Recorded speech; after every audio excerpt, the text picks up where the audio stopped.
GLQ 1100, Géologie générale, chapitre 13, Variations climatiques, module 3, les causes des variations climatiques.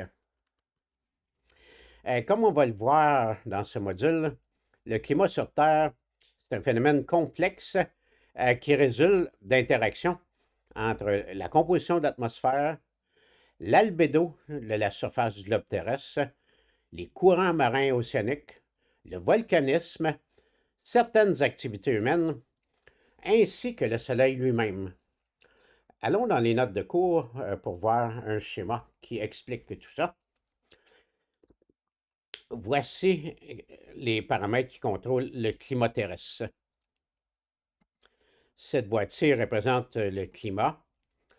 Et là, bien, on a des paramètres qui font partie du système terrestre en bas de la ligne entièreté qui est ici, qui nous sépare l'atmosphère terrestre de l'espace. Et en haut de cette ligne-là, eh bien, on a bien sûr le Soleil lui-même, qui est la principale cause de la chaleur sur Terre. Et commençons par le Soleil. Bon, qu'est-ce qu'on sait sur l'activité solaire? Eh bien, dans un premier temps, on peut dire que l'activité solaire a été assez constante sur Terre pour que la vie se maintienne depuis plus de 3 milliards d'années. Cependant, est-ce constant pour autant? Eh bien, depuis qu'on observe le Soleil à l'aide du télescope, inventé par Galilée dans les années 1600, on s'est rendu compte que le Soleil se couvre périodiquement de taches et qu'il semble y avoir une relation entre le nombre de taches solaires et le climat. Allons voir une figure qui illustre tout ça. Voici la compilation du nombre de taches solaires depuis qu'on a commencé à faire des observations. Ça commence dans les années 1600, mais on a commencé des compilations sérieuses seulement à partir des années 1750. On a compté, on s'est aperçu de l'existence de cycles, on les a comptés, et on a le 24e qui vient de se terminer et le 25e qui vient de s'amorcer depuis 2020. Maintenant, quelle est la connexion entre le nombre de taches solaires et le climat?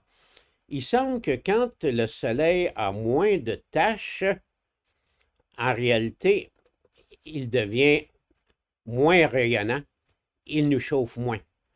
Les périodes où le nombre de taches a été très bas sont plutôt des périodes où le climat était froid sur Terre. Et le maximum jamais enregistré, ça s'est passé pour ce cycle-ci. Le cycle s'est produit là, dans les années 50. Et on avait vu, d'après les données dendrochronologiques dans le nord du Québec, que ça correspond à un pic thermique dans les régions nordiques du Québec et du Canada en général. Donc, quelle est la relation entre les deux? Elle est mal connue. Les taches solaires, ça correspond principalement du rayonnement de haute énergie. Or, c'est le thermique, le rayonnement thermique qui nous chauffe sur Terre. Donc, il faut expliquer comment un rayonnement de haute énergie se transforme en chaleur sur Terre.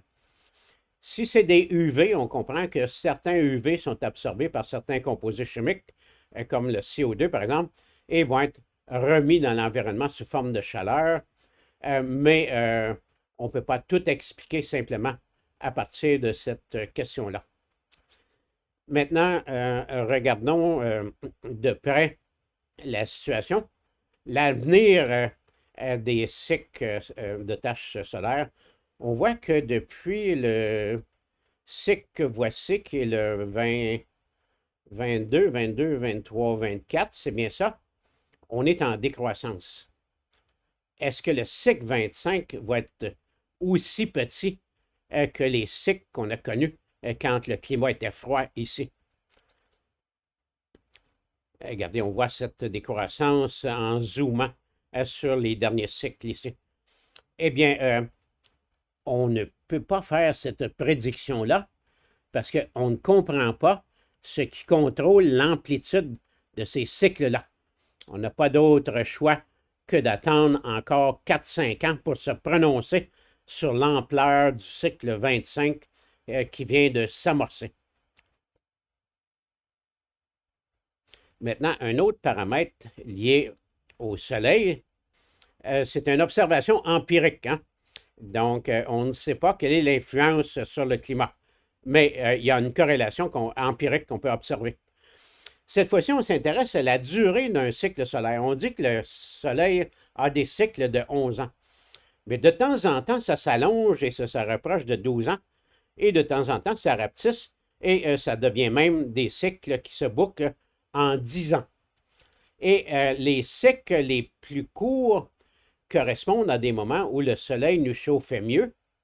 Et les cycles longs correspondent à des moments où le climat était plus froid. Quelle est la connexion exacte avec le climat? Eh bien, on demeure dans l'incertitude ici. Maintenant, regardons les autres paramètres qui contrôlent la chaleur et le climat sur Terre. On peut invoquer le magnétisme terrestre. Hein?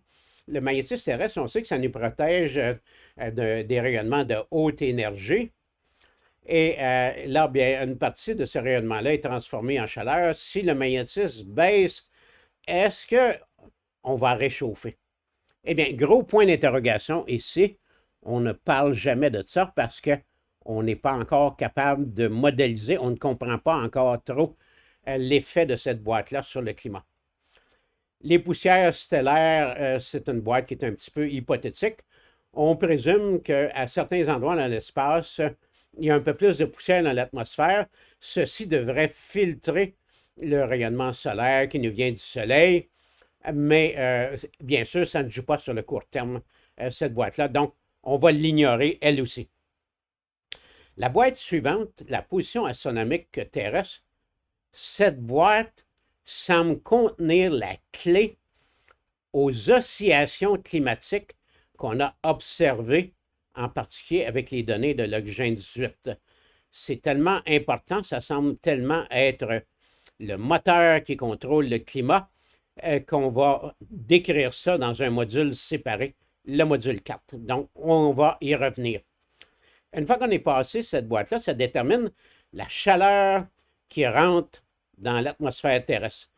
Je devrais plutôt dire le rayonnement solaire qui rentre dans l'atmosphère terrestre. Une partie de ce rayonnement-là va être transformée en chaleur dépendant de la composition de l'atmosphère à une certaine époque. On a des gaz à effet de serre. Les deux principaux sont le CO2 et le méthane. Et ça a pour effet, pour un même rayonnement solaire, de générer plus de chaleur dans l'environnement terrestre. Voyons voir ce que l'on sait de la proportion de CO2 et de méthane dans l'atmosphère. On retourne dans les figures. Voici un schéma qui montre la composition de l'atmosphère pour les derniers 400 000 ans. Comment a-t-on obtenu ces données-là? Eh bien, ça provient des bulles de gaz échantillonnées dans la glace de la grande calotte polaire de l'Antarctique. Et là, bien, on peut, à l'aide de la mesure Oxygène 18, Oxygène 16, déterminer la courbe climatique en rouge. Ce sont les variations de température. En bleu, c'est la proportion de CO2 en ppm volume dans les bulles d'air piégées dans la glace. Et en vert, en ppb volume, parti par milliard cette fois-ci, par milliard, la proportion de méthane. Et là, bien, on voit que la courbe du méthane et du CO2 reproduisent parfaitement les oscillations de température qu'on déduit à partir de l'Oxygène 18. La question, est-ce que c'est les variations de CO2 et de méthane qui contrôlent la courbe climatique que voici, ou si c'est la courbe climatique qui contrôle la proportion de CO2 et de méthane dans l'atmosphère? On pourrait se poser la question, quand le CO2 baisse, où va-t-il? Bon, eh bien, ça peut être récupéré par la photosynthèse des plantes, mais si le climat est refroidissant, normalement, il devrait y avoir moins de photosynthèse. Ça peut être, le CO2 peut être récupéré par l'augmentation de la solubilité des gaz quand le climat refroidit, la solubilité dans l'océan, j'entends. Et là, bien, il faudrait expliquer comment ça va dégazer par la suite. Donc, ici, il y a une question qui n'est pas encore clairement répondue. Qui contrôle qui? Hein? Est-ce que c'est les gaz à effet de serre qui contrôlent le climat, la température, ou c'est la température? Eh bien, la réponse est entre les deux. Il y a une interaction des températures. Quand le climat est plus chaud, il y a plus de biomasse animale, donc plus de production de CO2. Et quand le climat refroidit, il y a plus de transfert de CO2 vers les océans. Donc, ça joue, les interactions jouent dans les deux sens ici. Maintenant, source d'inquiétude. Si on regarde comment a évolué, commençons par le CO2, comment a évolué le CO2 durant les derniers 400 millions d'années dans l'atmosphère, on se rend compte que la proportion naturelle n'a jamais excédé 300 ppm volume. Et ça correspond aux moments les plus chauds des interglaciaires. Quand on regarde la situation actuelle, on voit que en l'an 2000, hein, la publication date de 1999, la proportion en CO2 excédait de 65 ppm les plus grandes valeurs naturelles qu'on a connues durant les derniers 400 000 ans. Et si on ajoute 20 ans, eh bien, la proportion dépasse maintenant le 400 ppm volume en 2020.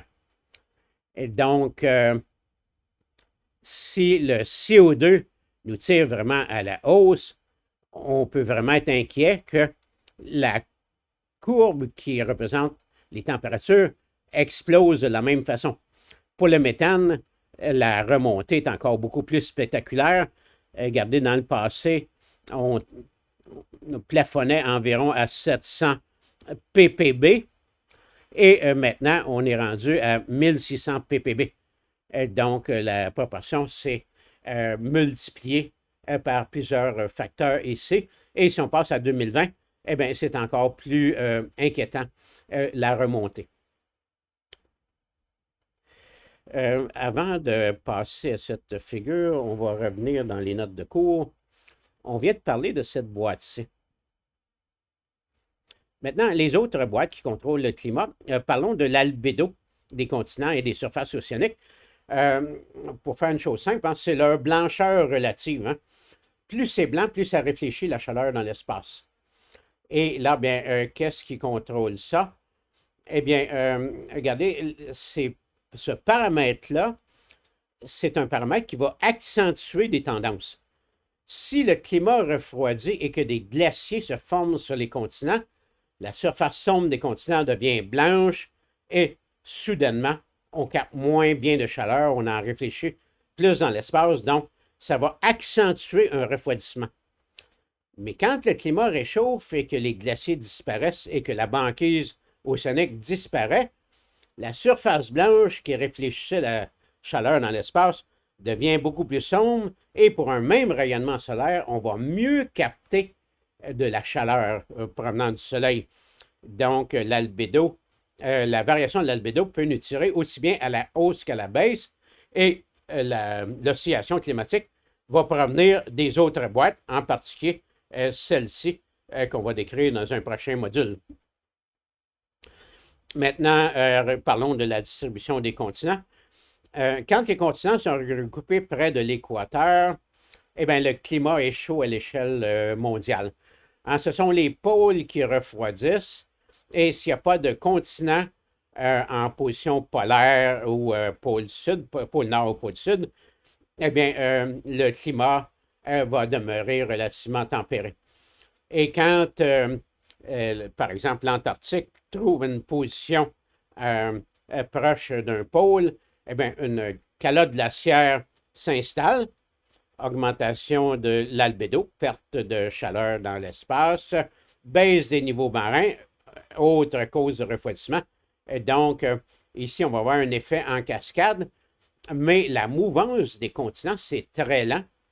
Hein, c'est à l'échelle des temps géologiques seulement. La distribution des continents contrôle également la circulation océanique. La circulation océanique, c'est ce qui distribue la chaleur sur Terre. C'est le principal paramètre pour la distribution de la chaleur sur Terre. Et là, bien, on peut expliquer un refroidissement qui s'est produit durant le tertiaire quand l'Amérique du Nord et l'Amérique du Sud se sont suffisamment rapprochées pour couper la circulation océanique au niveau de l'équateur. Et là, bien, ça a causé un refroidissement global en coupant la circulation océanique qui se produisait entre l'océan Pacifique et l'océan Atlantique au niveau de l'équateur. Mais on comprend que c'est le long terme ici. Et si on s'intéresse à une cyclicité de 100 000 ans, c'est pas ici qu'on va trouver la réponse là. Et là, bien, tout ça contrôle ce qu'on appelle le climat sur Terre ici. Maintenant, retournons dans les figures. Quel est le degré de compréhension de tous les paramètres qu'on a invoqués ici? Bon, eh bien, regardez, cette ligne-là ici, là, en haut de la ligne, c'est le réchauffement. En bas de la ligne ici, c'est le refroidissement. Et le degré de compréhension de chacun des paramètres. Ici, on comprend bien. Ici, on comprend très peu. Eh bien, le seul paramètre où on a une très bonne compréhension, et c'est d'ailleurs presque le seul qu'on parle, c'est la question des gaz à effet de serre. Et on est bien certain que ça nous tire à la hausse, là. Tout ça, c'est bien compris. Mais le climat, c'est bien plus compliqué que ça. Et les autres paramètres, elles sont encore moins bien compris. Bon, parlons de l'ozone. Ça dépend de son altitude ici. L'ozone stratosphérique a un effet plutôt refroidissant et l'ozone troposphérique a un effet plutôt réchauffant.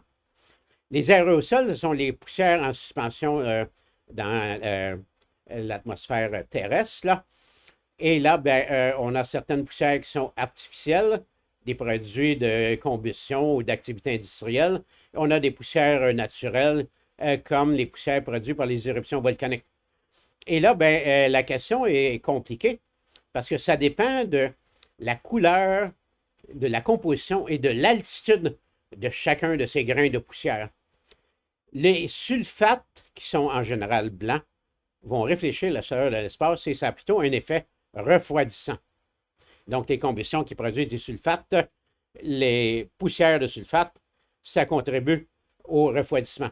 Les gaz eux-mêmes peuvent peut-être contribuer au réchauffement, mais pas les poussières des mêmes combustions. Les combustions de matière carbonée, les poussières noires, eh bien, dépendant de leur altitude, à basse altitude, ça a un effet réchauffant. Hein, ça va réchauffer sur le rayonnement solaire et ça va transmettre cette chaleur-là à la surface terrestre. Mais quand ces poussières-là sont à très haute altitude, ça fait un voile qui coupe le rayonnement solaire. Donc, ici, on voit que c'est pas si simple, cette question-là. La combustion de la biomasse. Les poussières minérales, eh bien, c'est une question de couleur et d'altitude ici, tout comme les productions artificielles qu'on a ici. Quant aux gaz à effet de serre générés par les avions et les poussières envoyées par les avions dans l'espace, là, probablement que ça nous tire à la hausse, là, mais degré de compréhension très, très bas. C'est jamais inclus dans les modèles, ces paramètres-là. Le déboisement, c'est plutôt un effet refroidissant. Hein? On coupe de la végétation qui absorbe bien la chaleur et on laisse des endroits un peu plus désertiques qui absorbent moins la chaleur solaire. Donc, la désertification a un effet globalement refroidissant. Le soleil, bien, on comprend que ça nous réchauffe, mais on comprend très peu comment fonctionne le soleil. Donc, ici, on comprend là qu'il nous reste encore beaucoup d'études à faire avant de vraiment comprendre tout le climat. Je vous présente une autre figure qui montre une étude où on a cherché à modéliser les paramètres dont on comprend bien. Et ici, malheureusement, l'entête est coupée ici, là. Mais on a cherché à